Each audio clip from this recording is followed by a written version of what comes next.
김학무님은 엑스레이와 MRI를 촬영했습니다. 이 뼈 사이의 간격이 비어있는 간격을 보고 관절염의 정도를 파악하게 됩니다. 바깥쪽의 경우에는 이 두 뼈 사이의 간격이 어느 정도 유지되고 있는데 안쪽 같은 경우에는 이 뼈끼리 맞닿아 있는 것을 보게 되고요. 뼈 사이에서 이렇게 뼈가 튀어나온 부분을 보게 되는데 이게 뼈끼리 맞닿다 보니까 튀어나오게 되는 이 골극 현상을 보이게 됩니다. 제가 선을 양쪽 다리로 이어놨는데 일자로 쭉 뻗은 이쁜 다리의 경우에는 이 선이 무릎의 가운데로 지나가게 되고요. 다리가 이렇게 휘어져 있으신 분들은 이게 더 안쪽으로 진행할수록 오다리가 심하신 분들이라고 생각하시면 되겠습니다. MRI는 이것보다 조금 더 정확하게 관절 연골을 직접적으로 보게 됩니다. 안쪽에 구조물들이 온전한 모형으로 나름대로 유지되어 있는 반면에 이 안쪽은 연골 자체가 이미 다 사라져서 여기 안에 물이 차면서 하얗게 변하게 되었습니다. 김한군님 같은 경우에는 왼쪽 자체가 관절염이 더 심하다고 하시지만 오른쪽도 만만치 않게 심하십니다. 그리고 무릎 관절염의 단계는 1단계부터 4단계까지 놓을 수가 있습니다. 우리 사례자분 같은 경우에는 4단계, 즉 관절염의 말기 상태라고 볼 수 있겠고요. 4단계에 있으신 분들 중에서 통증이 심하거나 일상생활을 용이할 수 없을 정도의 환자분들이라면 실은 수술적인 걸로 넘어가셔야 되는데 다행히 환자분 같은 경우에는 4기의 관절염에도 불구하고 기능적으로는 어느 정도 보존이 되셨던 상태로 보입니다. 요 나이대 환자분들에서 요 정도 관절염 보이신 분들은 주로 젊으셨을 적에 일을 많이 하신 분들 또는 운동을 많이 하셔서 다치신 분들 이런 분들이라고 볼 수 있겠습니다. 앞으로 어떤 치료를 하실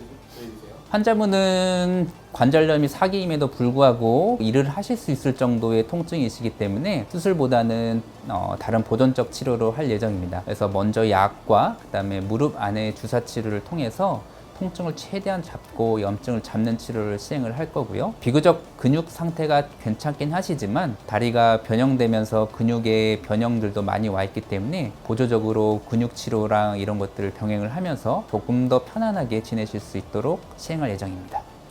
수술이 답은 아니라는 말씀이시죠? 네, 관절염 환자의 치료의 목적은 반드시 수술적으로 모든 걸 해결하는 게 치료의 목적은 아닙니다. 모두가 연세가 좀 있고 활동을 어느 정도는 마무리한 분들이 많으시기 때문에 일상적으로 크게 지장이 없으신 분들한테서는 수술적인 치료를 권장하진 않고요. 일상적으로 좀 더 편안하게 걸을 수 있고 일상생활을 할 수 있고 잠을 편안하게 주무실 수 있게 하는 게 치료의 목적이라고 볼 수 있겠습니다. 통증이 심하지 않으신 분들에서는 수술을 시행하지 않고 주사나 약물이나 운동요법으로 일상생활을 진행할 수 있게 해드립니다. 엑스레이랑 기능이랑 다를 수도 있는 거네요.